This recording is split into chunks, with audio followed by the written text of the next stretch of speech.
로마서 10장 9절에 10절 같이 읽겠습니다. 내가 만일 내 입으로 예수를 주로 시인하며 또 하나님께서 그를 죽은 자 가운데서 살리신 것을 내 마음에 믿으면 구원을 받으리라. 사람이 마음으로 믿어 의에 이르고 입으로 시인하여 구원에 이르느니라. 아멘. 이 말씀 여러 차례 듣다 보니 이제는 외울 것 같죠? 알랑말랑 외울랑말랑 이 말씀을 꼭 외웠으면 좋겠는데 우리 한번 외워볼까요? 외워볼까요? 자, 내가 만일 내 입으로 그러니까 같이요. 내가 만일 내 입으로 예수를 주로 시인하며 또 하나님께서 자, 그 앞에까지만 다시 내가 만일 내 입으로 예수를 주로 시인하며 여기까지 시작. 내가 만일 내 입으로 예수를 주로 시인하며 다시 한번 시작. 내가 만일 내 입으로 예수를 주로 시인하며 다시 한번 시작. 내 입으로 예수를 주로 시인하며 또 하나님께서 그를 죽은 자 가운데서 살리신 것을 내 마음에 믿으면 굉장히 길죠? 또 하나님께서 그를 죽은 자 가운데서 살리신 것을 내 마음에 믿으면 길지만 이게 한 단어라고 생각하셔야 돼요. 이만큼이 한 단어다 이렇게 생각하셔야 돼요. 다시 한번 또 하나님께서 시작. 또 하나님께서 그가 죽은 자 가운데서 살리신 것을 내 마음에 믿으면 구원을 받으리라. 구원을 받으리라. 자, 처음부터 한번 해볼게요. 자, 내가 만일 내 입으로 시작. 내가 만일 내 입으로 예수를 주로 시인하며 또 하나님께서 그가 죽은 자 가운데서 살리신 것을 내 마음에 믿으면 구원을 받으리라. 받으리라. 거짐 다 외우셨죠? 네. 그 다음에 오늘은 한 절만 합시다. 다음 주에 다시 이제 10절을 외우고 다시 한번 내가 만일 내 입으로 시작. 내가 만일 내 입으로 예수를 주로 시인하며 또 하나님께서 그가 죽은 자 가운데서 살리신 것을 내 마음에 믿으면 구원을 받으리라. 할렐루야. 네, 쉽죠? 아유, 쉬워. 너무 쉽다. 자, 이 말씀은 너무나 중요한 말씀이에요. 그래서 9절과 10절, 다음 주에는 이제 10절을 같이 외워보도록 하겠습니다. 자, 내가 묻겠습니다. 나는 구원을 받습니까? 다시 한번, 나는 구원을 받습니까? 예, 그러면 나는 예수님을 믿습니까? 네, 그렇죠. 여러분 다 믿고 계시죠? 그런데 이와 같이 우리는 내가 그분을 믿고 있다. 혹은 나는 구원받을 줄 믿습니다. 우리 신자들이 아멘 하기를 좋아하는데 또 그 말에 대해서 확신을 갖고 있는 것처럼도 보여요. 그렇죠? 여러분 다른 건 몰라도 내가 예수를 믿어서 구원받는다. 이 사실에 대해서는 조금 더 의심하고 있지 않죠? 네. 그걸 가르쳐 우리가 확신이라 이렇게 가르쳐. 확신. 여러분 구원은 확신으로 받습니까? 확신으로 받아요? 내가 믿습니다 그러면 믿는 겁니까? 그러니까 우리는 믿음의 출발을 어디에다 두느냐 이 문제예요. 믿음의 출발. 내가 믿느냐로 출발하느냐 아니면 하나님께서 우리에게 성령으로 믿음을 주시느냐 이 문제예요. 그러니까 믿음을 주신다는 것을 우리는 이렇게 생각을 해요. 내가 믿습니다 하게 된 건 성령께서 내게 그렇게 믿음을 주셨기 때문에 나는 확신을 하고 있는 것입니다. 물론 그러기를 희망하고 그러기를 바랍니다. 우리 성도들이요 전부 다 성령이 여러분 안에 계시기 때문에 그런 믿음으로 고백하는 것인 줄 믿습니다. 그런데 그렇게 해서 우리가 출발을 한단 말이에요. 그런데 성령은 그냥 성령이 무슨 신비한 어떤 물체가 우리에게 들어오는 것처럼 들어오는 게 아니라 성령께서 우리에게 임하실 때에는 무엇으로 임할까요? 말씀으로 임하는 거예요. 자, 무엇으로 임한다고요? 말씀. 그러니까 성령이 우리 안에 임하셨다라고 하는 것은 말씀이 우리에게 느껴지는 이해와 깨달음과 지식이 달라지는 거예요. 네. 여러분, 제가 지난주에도 말씀드렸죠. 아무리 지식이 좋고, 아무리 세계의 석학이라 할지라도, 아무리 박사학위를 갖고 있다 할지라도 하나님의 말씀을 들으면 그것 때문에 그들이 예를 들어서 나는 너무나 잘 이해할 수 있는 지적인 능력이 있기 때문에 나는 믿음을 가질 수 있습니다라고 할 수가 없다. 없다. 하나님께서는 우리에게 믿음을 주실 때 성령으로 함께 하시며 성령은 진리의 영이시기 때문에 말씀으로 우리에게 주신단 말이에요. 그래서 이게 출발이에요. 출발은 진리의 영이 우리와 함께함으로 그 진리가 우리와 함께하게 됨으로 말미암아 우리가 진리에 대해서 알게 되는 거예요. 깨닫게 되는 것입니다. 그래서 그 깨달은 것이 점점 많아질수록 우리는 더 행복해지는 거예요. 그러니까 믿음이 없는 사람들은 진리가 많아지는 것을 좋아하지 않아요. 왜? 왜 안 좋아하죠? 쓸데가 없거든. 진리가 많아져 봤다. 쓸데가 없어. 집에 가서 장롱에다가 넣어놓을 수도 없고, 예? 아니면은 우리가 내 주머니에다가 넣어놓고, 뭐 이렇게 할 수도 없고, 아무짝에도 쓸 게 없어요. 그러니까 진리가 내가 깨닫고 알아지고 내 안에 진리가 많아지는 것에 대한 그런 은혜는 믿음을 가진 자들이 갖게 되는 것입니다. 여러분, 진리가 여러분들을 자유케 할 것입니다. 하나님을 아는 것, 이해하는 것, 깨닫게 되는 것, 이것은 하나님의 은혜이며 하나님의 선물입니다. 우리는 그런 선물을 받은 것입니다. 자, 그래서 이렇게 알게 된 것을 이렇게 말할 수 있어요. 두 번째, 진리의 힘이 있다. 뭐가 있어요? 진리의 힘이 있어요. 진리의 힘은 우리가 인격에 반응하고 생각하고 변하고 결정적인 중요한 단어 뉘우치게 한다. 자, 다시 한번 인격에 반응하고 생각하고 변하여 뉘우치도록 한다. 뉘우침. 그러니까 진리가 우리 안에 들어왔는데 그 진리 때문에 우리가 무슨 생활을 우리가 여러 생각에 사로잡히게 내가 이렇게 살아도 되나? 내가 이런 거 먹어도 되나? 내가 이런 것 해도 되나? 내가 이렇게 살아도 되나? 진리가 내 안에 들어오면 그 진리가 나를 고민하게 만드는 거예요. 이게 진리의 힘입니다. 이 진리가 우리를 자유케 하리라 맨날 우리가 알기는 잘하라. 그렇죠? 우리가 성령이 우리 가운데 있으며 진리가 우리 가운데 있습니다. 우리가 그 진리를 믿고 있습니다. 근데 진리가 내 안에서 아무런 영향을 펼치지 못하고 있다. 그건 믿음이 아니라는 거예요. 여러분, 믿음이라고 하는 것은 절대 진리가 역사하게 되어 있습니다. 그래서 진리는 내 안에서 힘을 발휘하면서 내게 죄가 있다. 너는 문제가 있어. 너의 삶은 그렇게 살아서는 안 돼. 라고 진리가 우리에게 어떻게 보면 힘을 발휘하고 있어요.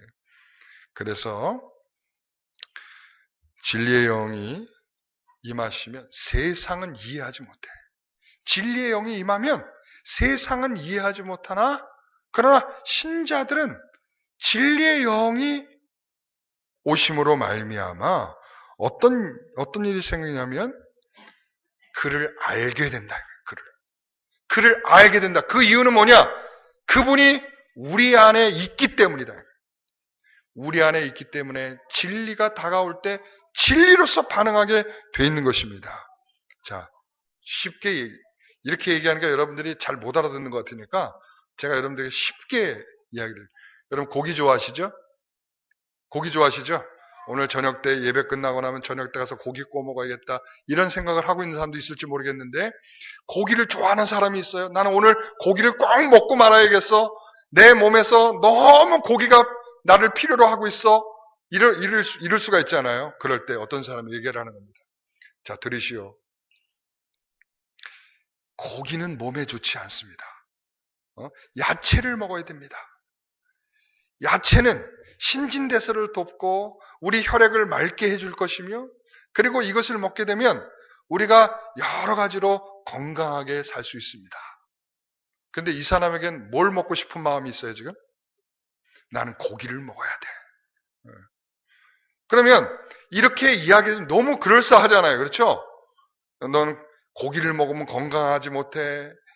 야채를 먹으면 건강할 수 있어. 피가 맑아져. 그러면서 신진대사가 좋아져. 그러니까 너는 야채를 먹어야 돼. 이렇게 얘기를 했는데도 내 마음속에는 뭐가 있어요? 고기를 먹어야 돼. 나는 고기를 너무 먹고 싶어. 나는 고기가 좋다고 하면서 계속적으로 이런 생각을 한단 말이죠. 그러니까 아무리 야채가 좋다고 얘기를 해도 소용이 없는 거야. 이 사람한테는. 왜? 이미 무엇을 결정하고 있어요? 고기를 결정하고 있으니까 아무리 야채가 좋고 아무리 야채가 그러나 이러한 이야기를 들을 때에 정말 그런가? 고기만 내가 너무 좋아하는 것 같지? 고기를 내가 이제 오늘은 좀 그만 먹어야겠다. 내가 오늘 야채를 먹어야겠네. 이 사람이 아니었다면 내가 오늘도 고기를 먹어서 건강이 더 안 좋아졌을 텐데 이 사람이 이야기를 해주는 바람에 내가 더 야채를 먹고 건강해질 수 있겠어. 자, 여러분, 이게 뉘우침입니다. 진리가 들어오면 그 진리가 영향을 끼쳐야 되는데 우리는 계속 뭐라고 해? 나 고기 먹을래! 라고 자꾸만 말하는 거예요. 나는 이미 내가 가지고 있는 그것으로부터 벗어날 수 없는, 전혀 영향을 받을 수 없는 그 상황과 그 상태로 계속적으로 머물러 있는 거예요. 이건 믿음이 없는 거예요. 여러분, 말씀을 듣는데도 말씀이 여러분에게 삶에 영향을 끼치지 못하고 있다고요? 그렇게 해야 되는 줄 알면서도 번번이 실패하고 있다고요? 여러분, 조금도 그 말씀 때문에 내 가치관이 움직여지지 않고 있다고요? 내가 무엇을 먹어야 되는지, 무엇을 먹지 말아야 되는지, 내가 무엇을 행해야 되는지 전혀 말씀 때문에 내가 움직여지지 않다고요? 믿음이 없는 거예요. 그래서 우리는요, 뉘우침은 이런 수준에서 끝날 수가 있어요. 우리가 어린아이들이 무엇을 잘못하면 우리가 혼을 내잖아요. 혼을 내면 아이들이 어떻게 하죠? 잘못했습니다. 나 다음부터는 안 그럴게요. 이게 뉘우침이죠. 근데 어떻게 하죠? 다음번에? 또 해! 또 해. 그러면 잘못했어요. 나 다음부터는 안 그럴게요. 그런데도 다음에 또 한단 말이에요. 우리도 그러잖아요. 하나님 앞에. 그쵸? 하나님 잘못했어요. 다음부터는 안 그러겠습니다. 눈물, 콧물 다 뺐는데 나가면서 또 그래. 뉘우침이라고 하는 것은 여기까지예요. 그러나 하나님께서는 우리에게 뭘 하도록 믿음은 뉘우치는 것에서 그치지 않고 회개하도록 합니다. 뭐 하도록 한다고요? 회개하도록 한다. 자, 믿음은 우리가 하나님을 아는 지혜를 주십니다. 그리고 그 진리는 우리 안에서 영향을 발휘하기 시작합니다. 그래서 우리가 이렇게 하면 되지 않겠다라는 생각을 하도록, 이게 뉘우침입니다. 그러나 그 수준에서 머무르지 않고 참된 믿음은 회개하는 것입니다. 회개는 뭡니까? 회개는 관역이 바뀌는 것입니다. 내가 던지던 관역을 바꾸는 거예요. 목표가 바뀌어지는 거죠. 방향이 바뀌는 겁니다. 그러니까 내가 지금 마음껏 행동하던 것을 말씀 때문에 이렇게 하면 안 되겠구나. 지난번에 우리 금요일 날 우리 아이들이 이제 우리 학생부 주관으로 금요기도를 할 때 그랬잖아요. 자, 우리 아이들 스마트폰 안 했으면 좋겠습니다. 아이들이 쭉 앉아가지고 고개도 못 들고 이러고 있습니다. 그러고 난 다음에 그 다음 주부터 막 우리 부모님들이 아이들에게 올 때 핸드폰 갖고 오지 말자. 요즘 훨씬 줄어들었죠? 그때 그 말을 듣지 않던 부모들이나 그때 그 말과 함께 참여하지 않던 아이들을 제외하고는 아마 제가 봤을 때 지금까지 잘 지켜지고 있는 것 같아요. 몰라 숨어서 하고 있는지 모르겠지만. 어쨌든 요 1층 로비에서 쪼르륵 앉아서 몇 명이 앉아서 스마트폰 하는 것들은 사라진 것 같아요. 오늘 보셨어요? 보셨어요? 대답을 안 하죠. 보셨어요? 못 보신 것 같죠? 그러니까 이것이 바로 늘 이러고 있었지만 하지 않는 것으로 나타나는 이것이 바로 믿음인 것입니다. 회개는 목적이 바뀌는 것이고 방향이 바뀌는 것입니다. 여러분 얼렁뚱땅 나 오늘 눈물 콧물 빼고 회개하고 기도했다. 여러분 이것으로 되는 게 아니라 여러분의 삶이 다른 쪽으로 바뀌어가야 됩니다. 진리가 우리에게 영향을 준 방향으로, 진리가 우리에게 가르쳐준 방향으로, 진리가 우리를 자유케 한 방향으로 우리의 삶이 바뀌어져 가야 합니다. 이게 바로 믿음입니다. 그래서 이 구체적인 이야기를 우리가 한번 성경의 예를 들어보면 마태복음 21장 28절에 32절 말씀이 있어요. 한번 같이 읽어볼까요? 마태복음 21장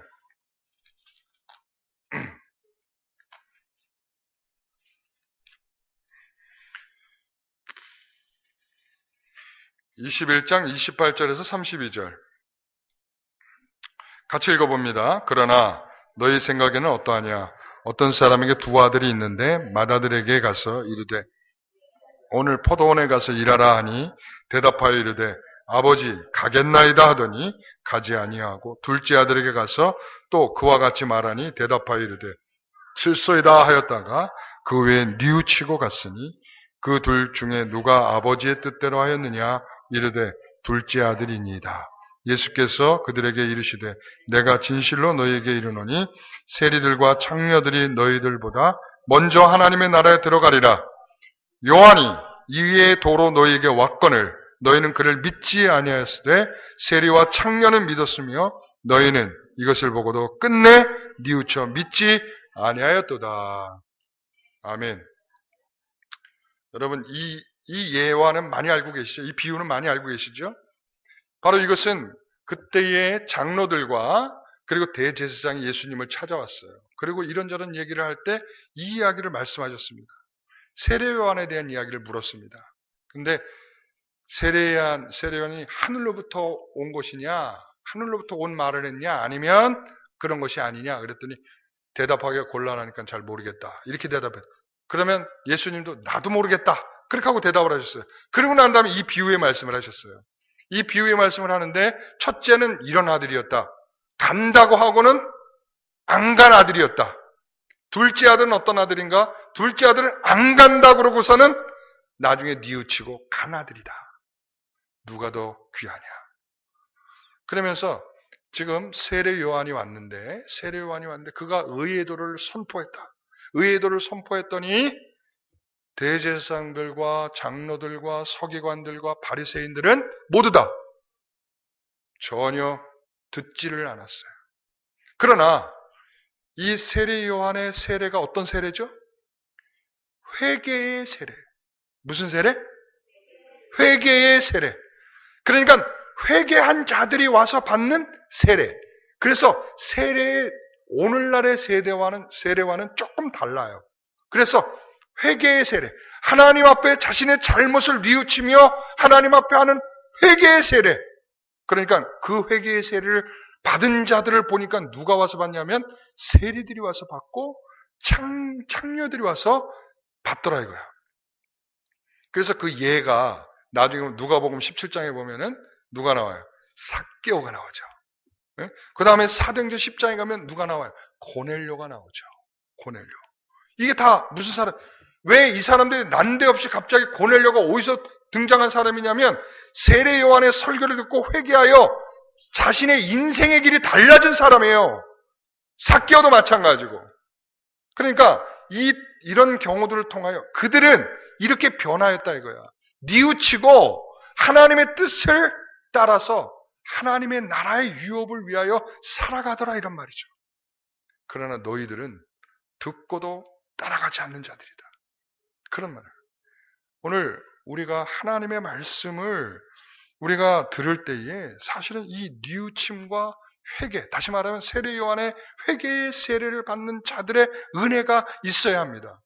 여러분, 하나님의 말씀이 여러분에게 들려지면 그 말씀이 여러분의 생명이 되고 말씀 때문에 내 삶을 다시 가다듬게 되는 그런 은혜가 있어야 합니다. 다시 말합니다. 성경은, 따라해봅니다. 성경은 변화 없이 사는 것을 믿음이라고 말하지 않는다. 여러분, 믿음을 우리가 구원받을 때 믿음으로 구원받는다라고 말하잖아요. 그렇죠? 그런데 그 믿음은 그냥 믿습니다로 입 서비스가 아니라 뭐예요? 제가 지난주에 그랬죠. 입과 마음이 같이 등장하는 이유가 뭐라고 그랬어요? 마음은 우리 인격이며 우리 전체라고 말하지 않았어요. 그렇죠? 그러니까 오늘 이 말씀은 뭐야? 우리가 인격에 들어온 우리의 진리의 말씀이 우리에게 영향을 미쳐 우리가 뉘우치며 살아갈 새로운 방향으로 살지 않는 사람들을 믿음이 있다 말하지 않는단 말이죠. 믿음이 있노라 하고 행하지 않는 것을 믿음이라고 말하지 않는다라고 말하는 것입니다. 사랑하는 성도 여러분, 여러분에게 어떤 변화가 있습니까? 수십 년 동안 신앙생활을 해왔습니다. 여러분, 어떤 변화가 있습니까? 어떤 분은 그때 하고요, 지금 하고요, 수십 년이 지났는데 저는 달라진 게 없어요. 훌륭하죠? 전혀 안 훌륭합니다. 그리고 저는 예전에는 정말 뜨겁고 하나님을 사랑하는 마음이 정말 모든 것을 다 드릴 만큼 하나님을 사랑했는데요. 지금은 좀 그렇지 못해요. 훌륭하죠? 여러분, 이런 변화가 아예 없는 사람도 문제가 심각하지만 이런 변화가 오는 것도 문제죠. 하나님의 말씀이 매일 들려지고 가르쳐지고 하나님의 말씀을 우리가 날마다 들었다면 그 들은 말씀이 우리에게 우리를 움직여가는 은혜가 그 가운데 있게 될 것입니다. 그래서 슬퍼지는 겁니다. 슬퍼지는 겁니다. 왜냐하면 거룩하고 사랑하시는 하나님을 내가 뭐 했기 때문에 슬프게 해드린 거죠. 여러분, 우리가 하나님을 슬프게 했지 않았습니까? 얼마나 슬프게 했습니까? 우리가 얼마나 뻔뻔하게 살아왔습니까? 얼마나 거짓됐습니까? 얼마나 죄를 지었습니까? 이러면서도 우리 회개하면 다 용서받아 라고 생각하면서 우리는 다 우리의 부끄러움과 우리의 창피를 하나님 앞에 다 돌려버리고 끝내지 않았습니까? 우리는 돌아서지도 않고 우리는 돌아서 다른 길로 가려고 힘쓰지도 않으면서 우리는 그냥 입으로만 하나님 잘못했습니다 하고 끝나버린 우리들의 그 모습을 믿음이라고 말하지 않는다라고 얘기하는 거예요. 지금 슬퍼야 합니다. 그 슬픔은 한 단계 더 나갑니다. 이것을 어찌할꼬? 로마서 7장에 있는 사도 바울의 말처럼 사망아, 사망에서 누가 나를 구해내랴? 사망에서 누가 나를 구해내랴? 내가 사망에 살고 있는 것 같은 이 내 인생을 누가 구원하겠나이까? 라고 말할 수밖에 없는 슬픈 탄식이 우리 가운데 있어야 됩니다. 내가 이렇게 살아도 괜찮은가? 여러분, 믿음이라고 하는 것은 단순하지가 않아요. 이 내용들을 다 내포하고 있단 말이죠. 우리가 확신을 갖고 있는 것과 우리가 살아가는 우리들의 행동적인 것들을 같이 내포하고 있단 말이죠. 그래서 로마서에서는 믿음으로 의로워진다라고 말하지만 야고보서는 행함이 없는 믿음은 죽은 믿음이라고 말하고 있는 거예요. 그러니까 믿음 안에는 우리들이 하나님을 믿는 진리가 살아있으며 그 진리로 살아가는 성도들의 모습이 함께 내재되어 있는 것입니다. 단순히 믿음은 나 믿습니다로 끝나는 게 아니란 말이죠.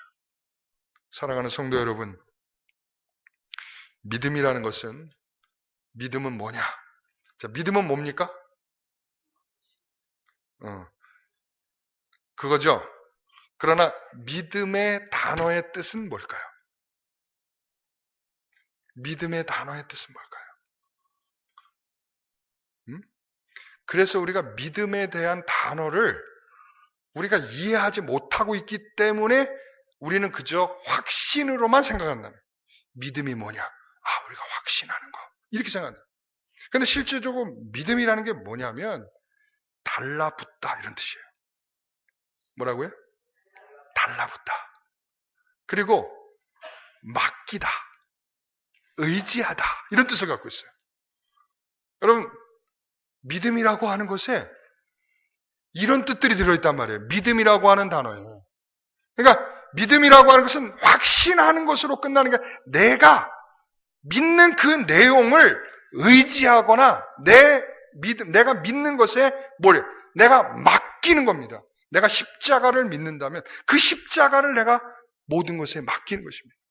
예수 그리스도를 내 주로 믿는다면 내가 종처럼 살아가는 것입니다. 그분 앞에.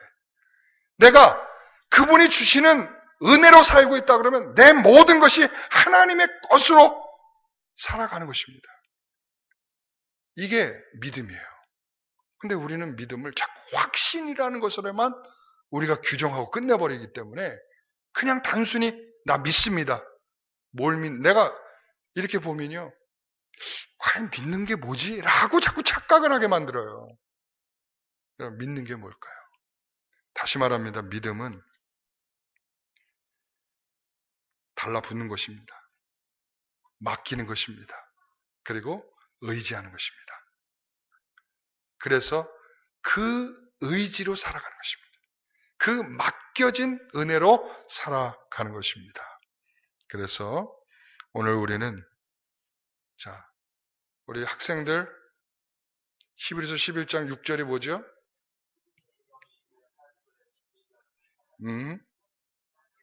하나님께 나아가는 자는 그가 계신 것과 또한 그렇죠. 믿음은 그가 살아계신 것을 믿는 거예요.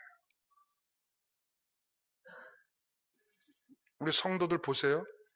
하나님 살아계신 것을 내가 못 느끼겠어. 다 자신의 능력으로 하나님을 다 제한해버려. 믿음이 아니야.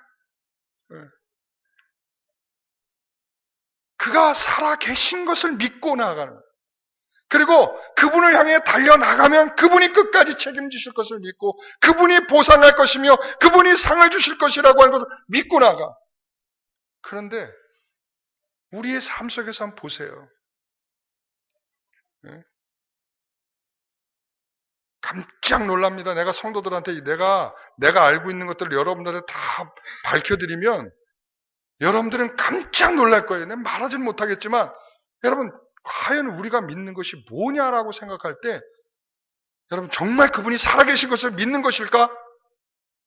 그분이 정말 두려운 것일까?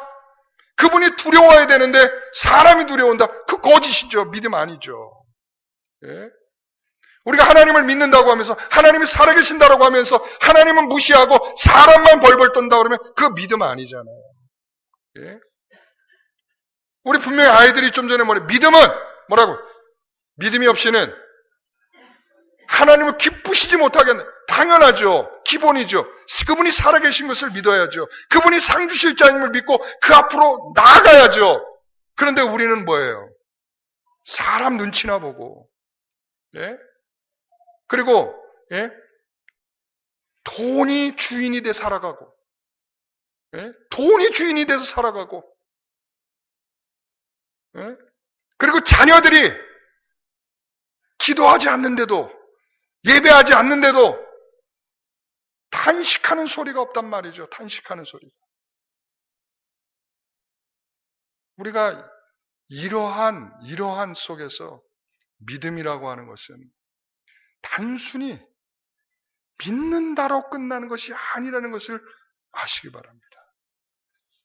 여러분, 하나님께서 믿음에 대해서 말씀하시면서 왜 이렇게 복잡하게 말씀하시는가? 그 이유는 믿음이라고 하는 것이 단순하지 않다는 거예요. 자, 주여 주여 하는 자마다 천국 갑니까? 분명히 얘기하잖아요. 그럼 여기 이 말씀 뭡니까? 입으로 시인하여 라고 하는 건 뭡니까? 뭐죠? 이렇게 의로워지고 이렇게 구원을 받는다고 분명히 말을 해놓고 마태복음 7장에는 주여 주여 하는 자마다 천국에 갈 것이 아니요 하나님의 뜻대로 행하는 자라야 천국에 간다라고 말씀하신 이유는 뭘까요? 그 믿음 안에 하나님을 기쁘시게 하는 것이 무엇인가를 알며 그 기쁘시게 하는 것을 무엇인가를 알고 날마다 쫓아가고 살아가는 믿음 안에의 그 운동이 그 믿음 자체에 있음을 아셔야 합니다. 여러분, 입으로만 믿는 것이 아닙니다. 자, 다시 한번. 입으로만 믿어요? 자, 그러면 여러분들은 믿음을 갖고 있다고 믿습니까? 벌써 아까에 시작할 때 믿습니까? 할 때보다 소리가 현저하게 작아졌잖아요. 네. 여러분, 우리가 믿는다는 것은 이렇게 말씀을 통하여 계속적으로 자기를 점검하는 것입니다. 그 진리가 우리 안에 들어오면 그 진리 때문에 두려움이 생겨야 됩니다. 그래서 말이죠. 예전에 여러분 존 버년이라고 아시죠? 존 버년이 누구지? 민정아? 존 버년이 누굴까? 유민아 누굴까? 너네들이 읽어낸 철로역장을 쓴 사람 아니야. 이 사람이 1년 8개월 동안 두려움에 떨었다고 그래요. 당시의 청교도들은 말이죠. 이 지옥의 설교들을 많이 했습니다. 그러면 성도들이 그 지옥의 설교를 들으면 앞에 있는 책상을 붙들고 벌벌벌 떨었다고 합니다. 왜 그럴까요? 그 말씀의 충격 때문에 그런 거죠. 근데 오늘날 얘기해봤자 아유, 들어가면 좋고 안 들어가면 말고 가봐야 알지 뭐. 천국이 좋다고는 말하는데 가봐야 알지 뭐. 그러니까 지옥이 두렵지가 않아. 적어도 하나님의 말씀이 두려워져야 하고 말씀 때문에 그 두려움 때문에 내가 뉘우쳐져야 되고 뉘우쳐지다 보면 회개하게 되고 회개하다 보면 슬퍼지면서 이제 하나님의 온전한 그 뜻을 따라 살아가는 그러한 믿음이 되는 것입니다. 오늘 주의 사랑하는 성도 여러분, 여러분의 삶이 고달프십니까? 그래서 믿음이 어렵다고요? 여러분의 환경이 너무 힘들어서 여러분 믿음을 갖기가 너무 어렵습니까? 여러분, 그렇기 때문에 믿음인 것입니다. 환경이 어려우니까 그 믿음을 붙잡으세요. 예? 여러분의 삶이 힘겨우니까 그 믿음을 붙잡으세요. 확 달라붙어서. 예? 왜 힘들다고 말은 하면서 다른 쪽으로만 여러분의 모든 것을 풀어가려고 하냔 말이죠. 예? 사랑하는 성도 여러분, 여러분의 삶 속에 믿음이 여러분들을 견인하고 있어야 합니다. 믿음이 여러분들을 끌고 가셔야 합니다. 그래서 믿음 때문에 여러분들이 살아나는 주의 은혜가 있기를 소원합니다. 제가 지난주에 설교 때 스가랴서 4장 7절을 가리켜서 뭐라 그랬어요? 큰 산아 어떻게 하라고요? 물러가라. 큰 산아 물러가라. 큰 산아 물러가라. 여러분의 삶 속에 외치셨습니까? 지난주에? 한 주 동안 외치셨어요? 큰 산아 물러가라고? 하셨어요? 안 하셨어요? 그러니까 믿음이 없는 거야. 그러니까. 큰 산을 한 번도 외치지 않은 사람들은 믿음이 없는 거라고요. 왜? 내게 주어진 말씀도 받아 누리지 못하면 무슨 믿음이 있다고 말할 수 있겠어요? 틀렸습니까? 제 말이? 틀렸어요? 틀렸어요? 내 말이? 여러분, 주어진 말씀을 여러분의 삶에 선포하세요. 주어진 말씀이 내 삶이 되도록 선포하세요. 그 주어진 말씀이 여러분의 삶에 새로워지도록 여러분의 삶을 새로워지게 만들도록 선포하세요. 여러분 자녀들 앞에 부끄럽지 않도록. 우리가 자녀들이랑 말씀을 같이 들어야 되는 이유가 거기에 있는 것입니다. 우리가 말씀을 같이 들었으면 자녀들에게 그렇게 살자고 말해야 할 것이고, 자녀들이 그 말을 같이 들었으면 자녀들이 여러분들을 부끄럽게 할 겁니다. 아빠, 목사님이 이렇게 말씀하셨잖아. 그러면 이렇게 살아야 되는 거죠. 이 자녀들이 여러분들을 가르칠 수도 있어요. 그럴 때 뭐라고 할 겁니까? 야, 너도 어른이 돼서 한번 살아봐. 이렇게 할 겁니까? 여러분, 우리 모두가 믿음을 가졌다는 것은 그분을 믿음으로 사는 것입니다. 그분 때문에 사는 것입니다. 그분으로 인하여 사는 것입니다. 우리 모든 성도들의 삶 속에 다시 한번 그 믿음으로 충만하시기를 소원합니다. 말씀이 여러분들에게 생명이 되고 삶이 되고 여러분들을 인도하게 하는 놀라운 역사가 있기를 소원합니다. 우리 찬양팀 같이 나와서 찬양하겠습니다.